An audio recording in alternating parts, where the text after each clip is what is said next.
یہ ایک سچا واقعہ ہے۔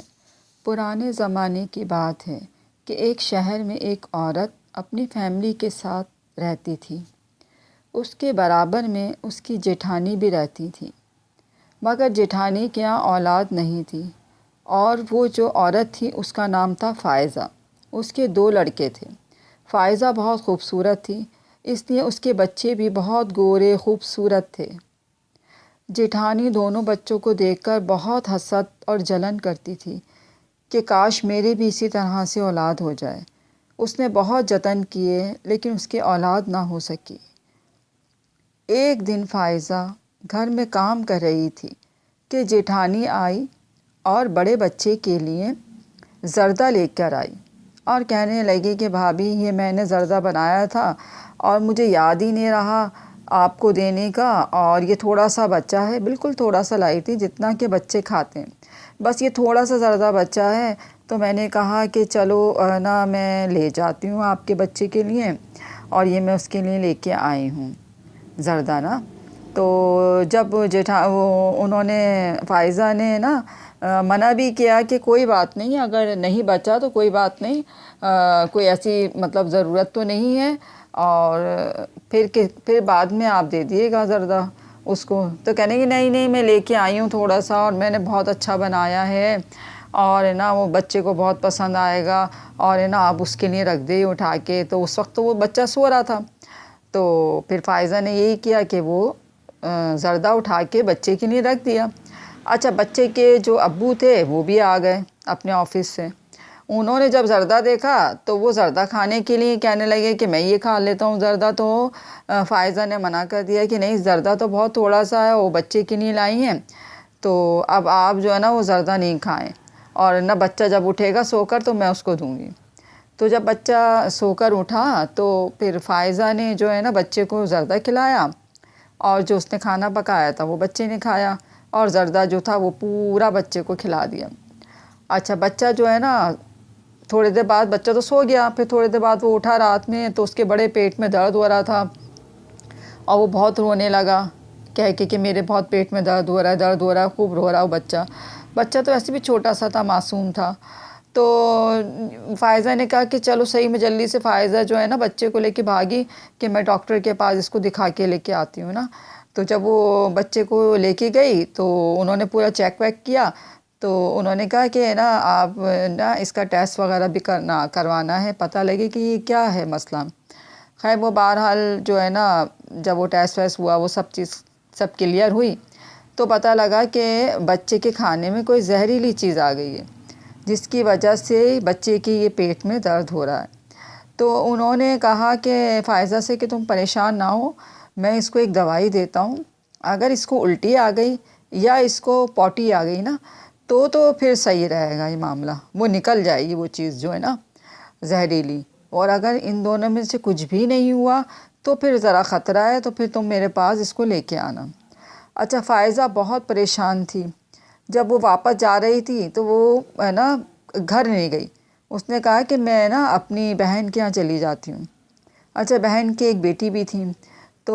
انہوں نے کہا کہ میں بہن کے چلی جاتی ہوں، میرا دل بہت خراب ہو رہا ہے، اور بچے کی بھی طبیعت ایسی خراب ہے۔ تو وہ اپنی بہن کے گھر چلی گئیں، بہن کو بتائی ساری بات، وہ بھی بیچاری بہت پریشان ہوئی۔ اتنے میں بچے نے کہا تھوڑی دیر بعد کہ مجھے پوٹی آ رہی ہے، تو ان کی جو لڑکی تھی اس نے کہا کہ نہیں، آپ رات بھر جاگی ہیں اور بہت زیادہ آپ جو ہے نا پریشان ہیں، ایسا کرتی ہوں کہ میں اس کو کروا کے لے کے آتی ہوں۔ وہ بچے کو لے کے ہے نا چلی گئیں پوٹی کرانے کے لیے۔ اب جب ہے نا بچے نے جب جو ہے نا زور لگایا تو خیر پوٹی تو آئی نہیں، اور ایک دم سے بچے کی نا آنکھیں چڑھنے لگی اوپر۔ تو پھر نا وہ لڑکی جو ہے نا وہ بہت گھبرا گئی، بہن کی جو بیٹی تھی وہ گھبرا گئی، اس نے فوراً ہے نا اپنی خالہ کو آواز لگائی کہ خالہ جلدی آئیں، اس کو کیا ہو رہا ہے، یہ آنکھیں کیوں چڑھا رہا ہے۔ جب وہ پہنچی ہیں فائزہ تو بس بچے نے ایک زور سے آواز لگائی امی، اور یہ کہہ کے بچے کی جان نکل گئی ہاتھ پیروں کی، اور بچہ جو ہے نا وہ اس کا انتقال ہو گیا۔ اب جو ہے نا فائزہ ایک دم بالکل یہ دیکھ کے ایک دم بالکل پاگلوں کی طرح ہو گئی، اور وہ بتاتی ہیں کہ میں اتنی پاگلوں کی طرح ہو گئی کہ نہ مجھے کھانے کا ہوش، نہ مجھے کچھ بھی، مجھے ہوش نہیں، اور میرے شوہر جو ہے نا وہ مجھے خود اپنے ہاتھوں سے کھانا کھلاتے تھے زبردستی، اور میں کھانا کھا رہی، نہ میں نے بال اپنے ایسے مطلب اجاڑ، بالکل ایسے لگے جیسے کہنے لگی کہ میری حالت ایسی ہو گئی جیسے کوئی پاگلوں کی طرح ہو جاتی ہے، کیونکہ ایک ہنستا کھیلتا بچہ اور آپ کے سامنے ہی اس طرح سے چلا جائے تو ظاہر ہے ماں پہ کیا گزری ہوگی اس وقت۔ خیر وہ دن گزرتے رہے اس طرح سے، پھر وہ خیر وہ جو فائزہ تھیں تھوڑی ذرا سنبھلی، کیونکہ سب نے کہا کہ بھائی دیکھو یہ بچہ جو ابھی 2 مہینے کا بچہ تمہاری گود میں، اس کو دیکھو۔ اب وہ بچہ تو ظاہر ہے اللہ نے اس کو لے لیا جتنی اس کی زندگی تھی، لیکن تم اس بچے کو تو دیکھو۔ پھر خیر وہ اپنے اس بچے میں لگ گئیں، خیر بہرحال وہ بچہ جو ہے مطلب اس کے ساتھ لگی رہیں اور اس کا سارا کام کرنا اور وہ سب چیز۔ تو اسی طرح سے ٹائم گزرتا رہا۔ پھر ایک دفعہ جیٹھانی کی بہت زیادہ طبیعت خراب ہو گئی، اور اتنی طبیعت خراب ہوئی کہ وہ ہاسپٹل میں ایڈمٹ ہو گئی۔ اور جب ہاسپٹل میں ایڈمٹ ہو گئی اور اتنی طبیعت خراب ہوئی کہ سمجھ لیں کہ ہاتھ پیروں کی تو ان کی جان نکل چکی تھی، جان بالکل جو ہے نا سینے پہ بس آ کے اٹکی ہوئی تھی۔ اچھا جتنے بھی ڈاکٹر وغیرہ سب پریشان تھے کہ کیا بات ہے کہ مطلب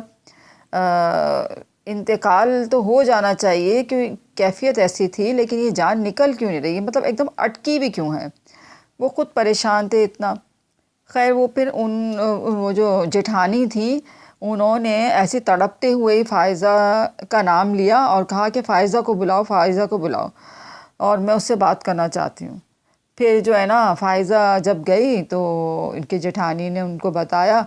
کہ نا مجھے معاف کر دو، شاید میری جان اسی لیے نہیں نکل رہی ہے کہ میں نے تمہارے ساتھ برا کیا، تمہارے بچے سے میں جلنے لگی تھی، حسد کرنے لگی تھی، کیونکہ میری یہاں اولاد نہیں تھی، تو میں نے نا سمجھ میں نہیں آیا میرے، تو میں نے اس میں زہر ملا دیا، اور میں تم سے بہت معافی مانگتی ہوں، تم مجھے معاف کر دو۔ اور اتنا رونے لگیں وہ، اس قدر ان کی طبیعت اور مزید خراب ہو گئی نا۔ تو فائزہ جو ہے نا اس کو ظاہر ہے دکھ تو ہوا، ماں تھی، لیکن فائزہ نے کہا کہ نہیں میں نے نا اللہ کے واسطے تمہیں معاف کر دیا، اور نا بس یہ کہا، اور اس کے تھوڑی دیر بعد ہی نا ان کی جان نکل گئی۔ تو دیکھیں آپ نے دیکھا کہ جلن اور حسد جو ہے نا وہ انسان کو کہاں تک لے جاتی ہے۔ ہمیں بھی اس واقعے سے نا سبق حاصل کرنا چاہیے، اور ہمیں کسی سے جلن و حسد نہیں کرنی چاہیے۔ جو معاملہ اللہ نے ہمارے لیے لکھا ہے قسمت میں نا وہی ہوگا، اس لیے ہمیں اپنی قسمت پہ ہی یقین رکھنا چاہیے۔